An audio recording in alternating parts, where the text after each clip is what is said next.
Hi. അപ്പോൾ നമ്മൾ ഇനി പഠിക്കാൻ പോകുന്നത് കേരള ഹിസ്റ്ററിയിൽ യൂറോപ്യന്മാരുടെ വരവ് എന്ന് പറഞ്ഞിട്ടുള്ള ഭാഗമാണ്. നിങ്ങൾക്കറിയാം കേരളത്തിൽ പലവിധത്തിലുള്ള യൂറോപ്യൻസ് വന്നിട്ടുണ്ട്. ഡച്ചുകാർ വന്നിട്ടുണ്ട്, ഫ്രഞ്ചുകാർ വന്നിട്ടുണ്ട്, ബ്രിട്ടീഷുകാർ വന്നിട്ടുണ്ട്. ഇതൊക്കെ പുറമെ ഏറ്റവും ആദ്യമായിട്ട് വരുന്നത് ആരാണ്? പോർച്ചുഗീസുകാരാണ്. അപ്പോൾ നമുക്ക് പോർച്ചുഗീസുകാർ വെച്ചിട്ട് തുടങ്ങാം. അപ്പോൾ 1498 എഴുതിയത്, മാറിപ്പോയത്. നിങ്ങൾക്ക് തിരുത്തിയിട്ട് PDF തരാം. 1498 വാസ്കോഡ ഗാമയുടെ നേതൃത്വത്തിൽ ഒരു സംഘം പോർച്ചുഗീസുകാരെ കേരള തീരത്തെത്തുവാണ്. ഇവര് വന്നപ്പോ സാമൂതിരിയായിരുന്നു കോഴിക്കോട് ഭരണാധികാരി. നല്ല രീതിയിൽ പെരുമാറുകയൊക്കെ ചെയ്തു, കുറെ ഗിഫ്റ്റ് ഒക്കെ കൊടുത്തു. പക്ഷെ സാമൂതിരിയുടെ ഒരു പ്രീതി വാങ്ങിക്കാനായിട്ട് അവർക്ക് സാധിച്ചില്ല. കാരണം പോർച്ചുഗീസുകാരും അറബ്സ് അല്ലെങ്കിൽ മുസ്ലിമുമായിട്ടുള്ള മതവിഭാഗമായിട്ട് പോർച്ചുഗീസുകാർക്ക് ഭയങ്കരമായിട്ടുള്ള എതിർപ്പാണ്. ഇപ്പൊ ഭയങ്കര വർഗീയതയുള്ള ഒരു ടീമാണ് ഈ പോർച്ചുഗീസുകാർ എന്ന് പറഞ്ഞു കഴിഞ്ഞാൽ. അപ്പൊ ഈ അറബികളെ പൂർണ്ണമായിട്ടും കേരള തീരത്ത് നിന്ന് ഒഴിവാക്കണമെന്നുള്ള റിക്വസ്റ്റ് ഒന്നും സാമൂതിരി സമ്മതിച്ചു കൊടുത്തില്ല. അപ്പൊ എന്ത് ചെയ്തു എന്ന് പറഞ്ഞു കഴിഞ്ഞാൽ ഇവര് കണ്ണൂര് രാജാവിനെ പോയി കാണുകയാണ് ചെയ്യുന്നത്. ഈ പോർച്ചുഗീസുകാർ കണ്ണൂർ രാജാവിനെ പോയി കാണുന്നു. എന്നിട്ട് കണ്ണൂർ രാജാവിന്റെ പേര് കോലത്തിരി എന്നാണ് കേട്ടോ. കോലത്തിരിയുടെ കയ്യിൽ നിന്നും ചരക്കുകൾ വാങ്ങിച്ചിട്ട് തിരിച്ചു പോവുകയാണ് ചെയ്യുന്നത്. ഓക്കെ. ഇനി പോർച്ചുഗീസുകാരിൽ ആദ്യം വന്നത് വാസ്കോഡ ഗാമയാണെങ്കിൽ രണ്ടാമത് വരുന്നത് കബ്രാളാണ്. ഓക്കെ. അദ്ദേഹം കുറെ കഷ്ടപ്പെട്ട് കേരളത്തിലെത്തുന്നു. എന്നിട്ട് അപ്പൊ അറബികളുമായിട്ട് ഇവര് പറങ്കികൾ എന്ന് പറഞ്ഞാൽ പോർച്ചുഗീസുകാരാണ്. പറങ്കികളുടെ ആയിട്ടുള്ള സംഘർഷം ഉണ്ടാവുന്നു. കബ്രാള് കോഴിക്കോട് വിട്ട് കൊച്ചിയിൽ പോകുന്നു. കൊച്ചിയിൽ നിന്ന് ചരക്കുകൾ ശേഖരിച്ച ശേഷം തിരിച്ച് ലിസ്ബണിലേക്ക് പോകുന്നു. 1502 ആകുമ്പോഴേക്കും ഗാമ പിന്നെയും വരുന്നുണ്ട്. ഇത്തവണ എന്ത് സംഭവിക്കുന്നു എന്ന് പറഞ്ഞു കഴിഞ്ഞാൽ ഇവര് ഭയങ്കര അടിപൊളി നാവികസേനയാണുള്ളത്. ഇവര് കടലിൽ വെച്ചിട്ട് കോഴിക്കോട് തീരത്തുള്ള ഒരുപാട് സ്ഥലങ്ങൾ ആക്രമിക്കുന്നുണ്ട്. നല്ലോണം സ്ഥലങ്ങൾ ആക്രമിക്കുന്നു. എന്നിട്ട് കണ്ണൂരിൽ നിന്നും ചരക്കുകൾ സ്വീകരിച്ച ശേഷം മടങ്ങി പോവാണ് ചെയ്യുന്നത്. പിന്നീട് ഗാമ വരുന്നത് 1524 ചുമ്മാതല്ല വരുന്നത്. 1524 പിന്നെ അപ്പൊ പേന തെളിയുന്നില്ല, സോറി. 1524 ചുമ്മാതല്ല വൈസ്രോയി ആയിട്ടാണ് ഗാമ ഇത്തവണ വരുന്നത്. ഓക്കെ. പക്ഷെ ഒരു ക്രിസ്മസിന്റെ തലേദിവസം കുറച്ചു കാലം നിൽക്കാൻ പറ്റുള്ളൂ. ക്രിസ്മസിന്റെ തലേദിവസമായിട്ട് ഇദ്ദേഹം മരണപ്പെടുന്നു കേട്ടോ. അപ്പം ഗാമ മൊത്തം 3 തവണ വന്നിട്ടുണ്ട്. എപ്പോഴൊക്കെയാ? 1400.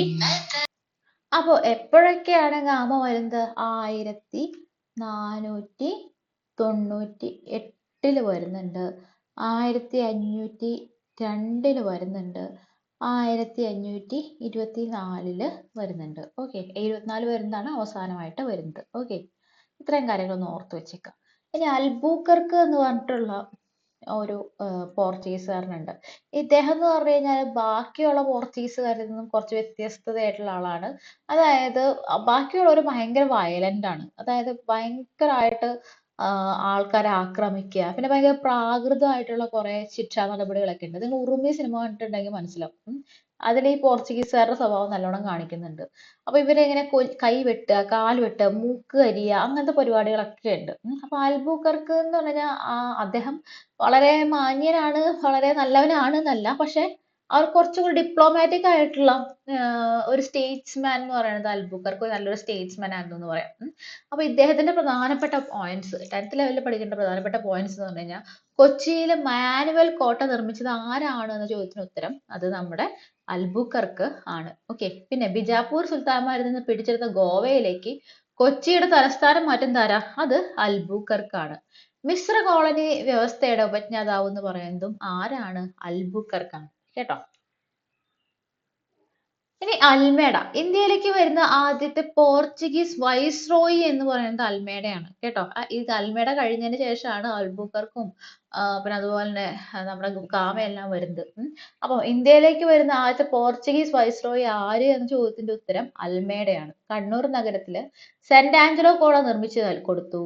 അതുപോലെ ബ്ലൂ വാട്ടർ പോളിസിയുടെ ഉപജ്ഞാതാവ് നമ്മുടെ അൽമേഡയായിരുന്നു. ഓക്കെ.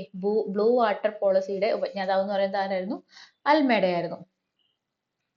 അപ്പോ ഈ പോർച്ചുഗീസുകാർ എന്ത് ചെയ്തെന്ന് വെച്ച് കഴിഞ്ഞാല് ഈ കോഴിക്കോടിന് തൊട്ടടുത്തായിട്ടാണ് വെട്ടത്ത് നാടുള്ളത്.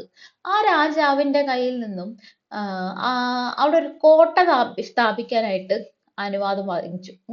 അങ്ങനെ സാമൂതിരിയുടെ കഴുത്തിലേക്ക് നീട്ടിയ തോക്ക് അല്ലെങ്കിൽ സാമൂതിരിയുടെ ഖണ്ഡത്തിലേക്ക് നീട്ടിയ പീരങ്കി എന്നൊക്കെ അറിയപ്പെടുന്ന ഒരു കോട്ട നിർമ്മിച്ചു, ചാലിയം കോട്ട.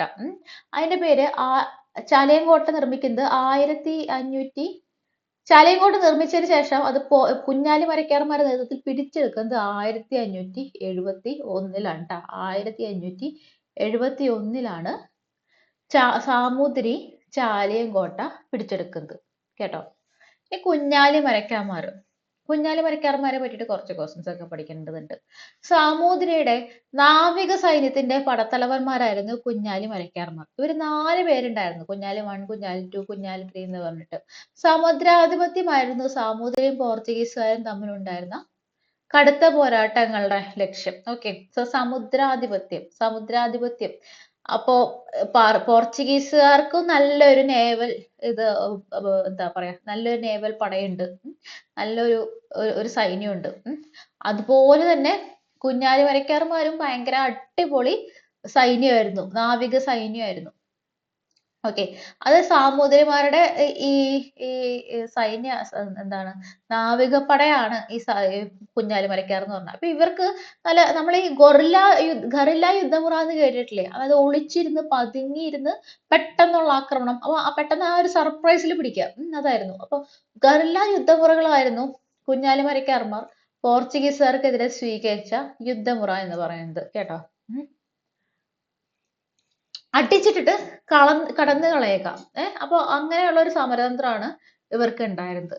അങ്ങനെ പോർച്ചുഗീസുകാരുടെ കപ്പലുകൾക്കും വാണിജ്യത്തിനും സംഭ്രാന്തി ജനിപ്പിക്കുന്ന തരത്തിലായിരുന്നു ഇദ്ദേഹത്തിന്റെ ഈ കുഞ്ഞാലി മരക്കാർമാരുടെ വളർച്ച എന്ന് പറയുന്നത്. കുഞ്ഞാലി മരക്കാർമാരുടെ ആസ്ഥാനം എന്ന് പറയുന്നത് കോഴിക്കോട് ജില്ലയിലെ വടകരയ്ക്കടുത്തുള്ള പുതുപ്പട്ടണത്തെ മരക്കാർ കോട്ടയാണ്. കുഞ്ഞാലി ഒന്നാമന്റെ പേര് കുട്ടി അഹമ്മദ് അലി എന്നാണ്. കുട്ടി അഹമ്മദ് അലി. കുഞ്ഞാലി ഒന്നാമന്റെ പേര് എന്ന് പറയുന്നത് എന്താണ്? കുട്ടി അഹമ്മദ് അലി എന്ന് പറയുന്നു. കുഞ്ഞാലി രണ്ടാമന്റെ പേര് കുട്ടി പോക്കർ അലി എന്നാണ് കേട്ടോ. കുട്ടി പോക്കർ അലി എന്നാണ് കുഞ്ഞാലി രണ്ടാമന്റെ പേര്. ഇന്ത്യൻ തീരത്ത് ആദ്യമായിട്ട് ഒരു നാവികസേന, നേവൽ ഫോഴ്സസ് രൂപീകരിച്ചത് ശരിക്കും പറഞ്ഞു കഴിഞ്ഞാൽ കുഞ്ഞാലി മരക്കാർ രണ്ടാമനാണ്. മറ്റേതൊക്കെ ഇങ്ങനെ കുറച്ച് സ്ഥലങ്ങളുണ്ട് എന്നല്ലാതെ വലിയ കൃത്യമായിട്ട് ഒരു സംഭവം ഒന്നും ഉണ്ടായിരുന്നില്ല. അപ്പൊ കുഞ്ഞാലി രണ്ടാമന്റെ പേരെന്താണ്? കുട്ടി പോക്കർ അലി എന്നാണ്. കുട്ടി പോക്കർ. പടമരക്കാർ, പട്ടുമരക്കാർ എന്നിങ്ങനെ അറിയപ്പെട്ടത് കുഞ്ഞാലി മൂന്നാമനാണ് ട്ടാ. പടമരക്കാർ, പട്ടുമരക്കാർ എന്നറിയപ്പെട്ടിരുന്നത് ആരാണ്? കുഞ്ഞാലി മൂന്നാമനാണ്. ഓക്കെ, കുഞ്ഞാലി മൂന്നാമനാണ് മരക്കാർ കോട്ട അഥവാ പുതുപ്പണം കോട്ട പണിതിട്ടുണ്ടായിരുന്നത്. സാമൂതിരിയുടെ അനുവാദത്തോടെയാണ് അത് നിർമ്മിച്ചത്. മരക്കാർ കോട്ട അല്ലെങ്കിൽ പുതുപ്പണം കോട്ട നിർമ്മിച്ചത് സാമൂതിരിയുടെ അനുവാദത്തോടെയാണ്. അത് കുഞ്ഞാലി മൂന്നാമനാണ്. 1531 കുഞ്ഞാലിമാരുടെ ആക്രമണം നേരിടാനായിട്ട് 1531 കുഞ്ഞാലിമാരുടെ ആക്രമണം നേരിടാനായിട്ട് കോഴിക്കോട് ബേപ്പൂർ നദീമുഖത്ത് നിർമ്മിച്ച കോട്ടയാണ് ചാലിയം കോട്ട. 1571 എന്ത് സംഭവിച്ചു? ഈ കോട്ട നമ്മുടെ കുഞ്ഞാലി മരക്കാർമാര് പിടിച്ച് എടുക്കുകയാണ്. ഓക്കെ, അതിനൊരു ഫാക്ട് ഉണ്ട്, അത് സ്ലൈഡിൽ വെക്കാൻ മറന്നു. ഈ ചാലിയം കോട്ട പിടിച്ചടക്കിയതിനെ പറ്റിയിട്ട് ഖാസി മുഹമ്മദ് വ്യക്തമായ വിജയം എന്ന പേര് വരുന്ന ഒരു സാഹിത്യ കൃതി എഴുതിയിട്ടുണ്ട് ട്ടോ. വ്യക്തമായ വിജയം എന്ന് പറയുന്ന ഒരു സാഹിത്യ കൃതി എഴുതിയിട്ടുണ്ട്. പോർച്ചുഗീസുകാരുടെ സംഭാവനകൾ എന്തൊക്കെയാണ്? പോർച്ചുഗീസുകാരുടെ സംഭാവനകൾ എന്ന് പറയുന്നത്, ഒന്ന്, ഇന്ത്യയിൽ ആദ്യമായിട്ട് അച്ചടിശാല സ്ഥാപിച്ചു. ഗോവയിലാണ് ആദ്യമായിട്ട് അച്ചടിശാല വരുന്നത് 1556. ഇന്ത്യയിലെ ആദ്യത്തെ യൂറോപ്യൻ സ്കൂള് കൊച്ചിയിൽ സ്ഥാപിച്ചു. കൊച്ചിയിലും വൈപ്പിനിലും അച്ചടിശാലകൾ സ്ഥാപിച്ചു. കൊച്ചിയിലും വൈപ്പിനിലും എന്താണ്? അച്ചടിശാലകൾ സ്ഥാപിച്ചു. ക്രിസ്തീയ കലാരൂപമായ ചവിട്ട് നാടകം ഇന്ത്യയിൽ അവതരിപ്പിച്ചു. ക്രിസ്തീയ കലാരൂപമായ ചവിട്ട് നാടകം കേരളത്തിൽ അവതരിപ്പിച്ചു. 16-ാം നൂറ്റാണ്ടില് പോർച്ചുഗീസുകാർ ഇന്ത്യയിൽ ഗോത്തിക് ശൈലി എന്ന വാസ്തുവിദ്യാ ശൈലി അവതരിപ്പിക്കുകയുണ്ടായി. ഓക്കെ, 16-ാം നൂറ്റാണ്ടില് പോർച്ചുഗീസുകാർ ഇന്ത്യയിൽ ഗോത്തിക് ശൈലി അഥവാ എന്ന വാസ്തുവിദ്യാ ശൈലി അവതരിപ്പിക്കുകയുണ്ടായി. ഇന്ത്യയില് ഗോത്തിക് ശൈലിയിൽ പണി കഴിപ്പിച്ച പള്ളികളാണ് സെന്റ് ഫ്രാൻസിസ് പള്ളി കൊച്ചി, ബോം ജീസസ് പള്ളി ഗോവ. മാനുവൽ കോട്ട എന്ന് പറഞ്ഞു കഴിഞ്ഞാൽ ഇന്ത്യയിൽ യൂറോപ്പിൽ നിർമ്മിച്ച ആദ്യത്തെ കോട്ടയാണ്. മറ്റു പേരുകൾ എന്ന് പറഞ്ഞാൽ എന്തൊക്കെയാണ്? പള്ളിപ്പുറം കോട്ട, വൈപ്പിൻ കോട്ട, ആയക്കോട്ട, അഴീക്കോട്ട എന്നൊക്കെ കേട്ടോ. പോർച്ചുഗീസുകാരിൽ നിന്ന് മലയാളത്തിലേക്ക് കുറെ പദങ്ങൾ കിട്ടിയിട്ടുണ്ട്. ഏതൊക്കെയാണ്? കുറേ പദങ്ങളുണ്ട്. നമ്മൾ ഒരിക്കലും വിചാരിക്കില്ല ഇതൊക്കെ ഒരു പോർച്ചുഗീസ് പദമായിരുന്നു. പക്ഷെ ലേലം, ഫാക്ടറി, മുറം, പതക്കം, കൊന്ത, കുമ്പസാരം, വികാരി, ചാവി, ജനൽ, മേശ, കസേര, ബെഞ്ച്, വരാന്ത, ചായ, കുശിനി, മേസ്തിരി, ദോശ, വിജാഗിരി, റാന്തൽ, സെമിത്തേരി, അലമാര, വാതിൽ, കപ്പിത്താൻ, ഇതെല്ലാം തന്നെ മലയാളത്തിലേക്ക് ലഭിച്ച പദങ്ങളാണ്. പോർച്ചുഗീസുകാർ കൊണ്ടുവന്ന വിളകളാണ് പൈനാപ്പിള്, പേരയ്ക്ക, പപ്പായ, വറ്റൽമുളക്, കശുവണ്ടി, പുകയില, മരച്ചീനി. കേട്ടോ, എളുപ്പമുള്ള കാര്യങ്ങളൊക്കെ തന്നെയാണ്. പിന്നീട് ഈ പോർച്ചുഗീസുകാരെ കേരളത്തിൽ നിന്ന് തുരത്തുന്നത് ഡച്ചുകാരാണ്. കേരളത്തിലെത്തിയ രണ്ടാമത്തെ യൂറോപ്യൻ ശക്തിയായിരുന്നു ഡച്ചുകാരെന്ന് പറയുന്നത്. കേരളത്തിലെത്തിയ ആദ്യത്തെ പ്രൊട്ടസ്റ്റന്റ് വിഭാഗങ്ങൾ എന്ന് പറയുന്നതും ആരാണ്? ഡച്ചുകാരാണ്. ഡച്ചുകാർ ഇന്ത്യയിൽ വന്ന വർഷം 1595 ഡച്ച് ഈസ്റ്റ് ഇന്ത്യ കമ്പനി സ്ഥാപിതമായത് 1602 കേട്ടോ. 1602 ഡച്ച് ഈസ്റ്റ് ഇന്ത്യ കമ്പനി സ്ഥാപിതമാകുന്നത്. ഡച്ചുകാരുടെ ഇന്ത്യയിലെ ആദ്യത്തെ ഫാക്ടറി എന്ന് പറയുന്നത് മസൂലിപട്ടണമാണ്. മസൂലിപട്ടണമാണ് ഡച്ചുകാരുടെ ഇന്ത്യയിലെ ആദ്യത്തെ ഫാക്ടറി എന്ന് പറയുന്നത്. 1605 ഇത് വരുന്നത്. ഇന്ത്യയിലെത്തിയ ആദ്യത്തെ ഡച്ച് പ്രതിനിധി എന്ന് പറയുന്നത് സ്റ്റീവൻ വാണ്ടർ ഹേഗൻ ആണ്. സ്റ്റീവൻ വാണ്ടർ ഹേഗൻ ആണ് ആദ്യത്തെ ഡച്ചുകാരൻ കേട്ടോ. ഡച്ചുകാരൻ കേരളത്തിൽ അറിയപ്പെട്ടിരുന്ന പേര് ലന്തക്കാർ എന്നാണ്. ലന്തക്കാർ എന്നാണ്. ഇന്ത്യയിൽ നിന്ന് തിരിച്ചുപോയ ആദ്യത്തെ യൂറോപ്യൻസ് എന്ന് പറയുന്നത് ഡച്ചുകാരാണ്. ഡച്ചുകാരുടെ ഇന്ത്യയിലെ ആദ്യത്തെ ഫാക്ടറി മസൂലിപട്ടണമാണ് കേട്ടോ. മസൂലിപട്ടണം. ഡച്ചുകാരെ പരാജയപ്പെടുത്തിയ പോർച്ചുഗീസുകാരെ പരാജയപ്പെടുത്തിയ ഡച്ച് അഡ്മിറൽ ആണ് അഡ്മിറൽ വാൻഗോയിൻസ് എന്ന് പറയുന്നത്. അഡ്മിറൽ വാൻഗോയിൻസ് എന്ന് പറയുന്നത് പോർച്ചുഗീസുകാരെ പരാജയപ്പെടുത്തിയ ഡച്ച് അഡ്മിറൽ ആണ്. ഡച്ചുകാർ പോർച്ചുഗീസുകാരിൽ നിന്ന് കൊച്ചി പിടിച്ചിറക്കിയ വർഷം 1663 കേട്ടോ. 1663. സെന്റ് ആഞ്ചലോ കോട്ട പിടിച്ചെടുത്ത ഡച്ചുകാര് പുതുക്കി പണിതു 1663 തന്നെ. പള്ളിപ്പുറം കോട്ട പിടിച്ചടക്കിയതും അതേ വർഷം തന്നെയാണ് 1663. ഓക്കെ. അപ്പോ ഈ ടിപ്പുവിന്റെ ആക്രമണങ്ങൾ തടയാൻ വേണ്ടിയിട്ട് ധർമ്മരാജ 2 കോട്ടകൾ ഡച്ചുകാരിൽ നിന്ന് വിലക്ക് വാങ്ങിയിട്ടുണ്ട് 1789. അവയാണ് കൊടുങ്ങല്ലൂർ കോട്ടയും പള്ളിപ്പുറം കോട്ടയും. കൊടുങ്ങല്ലൂർ കോട്ടയും പള്ളിപ്പുറം കോട്ടയും കേട്ടോ. കേരളത്തിലെ ഡച്ച് ശക്തിയുടെ പതനത്തിന് കാരണമായ യുദ്ധം എന്ന് പറയുന്നത്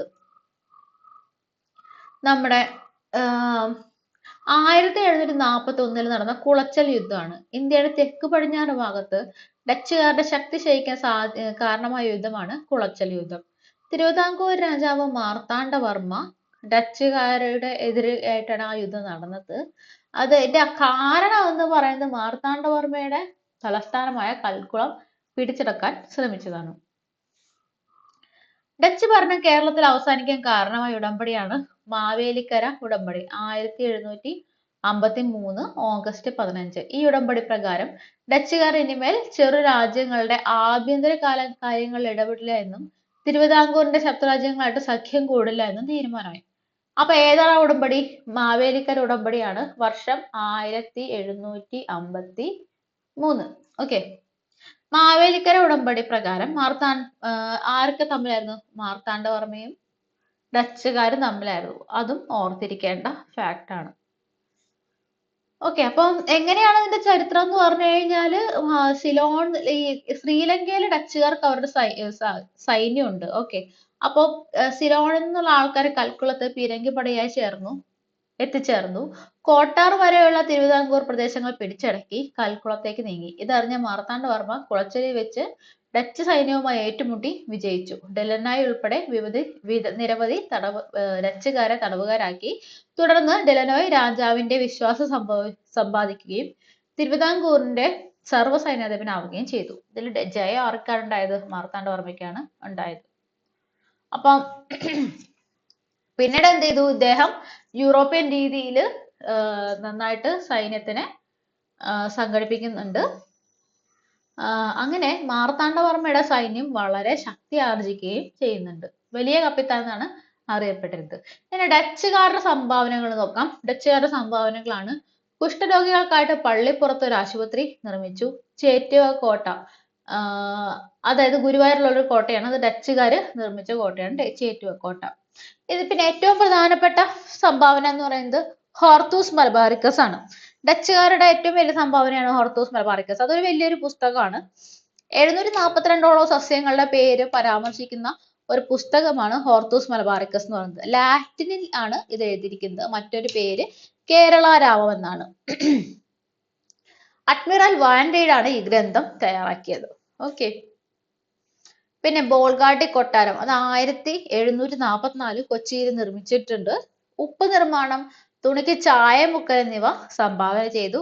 ബാത്തിക് പാറ്റേൺ, അതായത് തുണിയിൽ പ്രയോഗിക്കുന്ന ഒരു മെഴുകു പ്രതിരോധ ഡൈ സാങ്കേതിക വിദ്യയാണ്, അത് കൊണ്ടുവന്നു. പിന്നെ ഡച്ച് വാസ്തുവിദ്യ ശൈലി.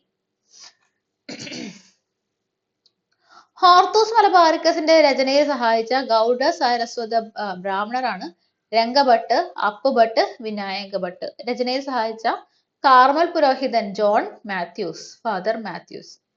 ഹോർത്തൂസ് മലബാറിക്കസിലെ ചിത്രങ്ങൾ വരച്ചത് ജോൺ മാത്യൂസ്, അതായത് ഫാദർ മാത്യൂസ് എന്ന് പറഞ്ഞ ആളാണ് John Mathews.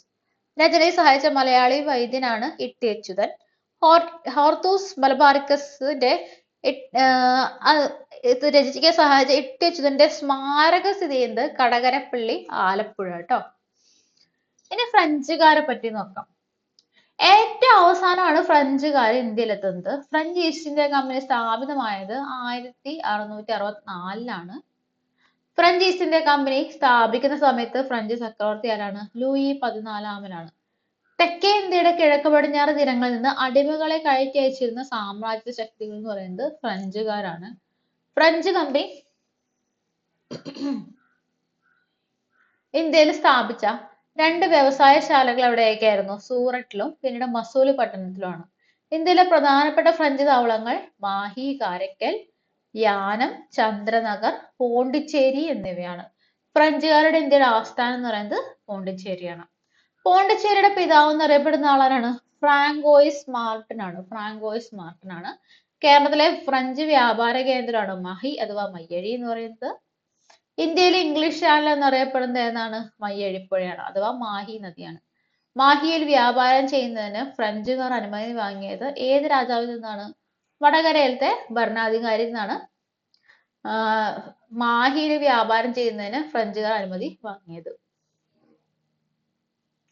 മാഹിയില് French east India company നിർമ്മിച്ചത് 1724 ഒരു കോട്ട കെട്ടുകയാണ് അവര് ചെയ്യുന്നത്.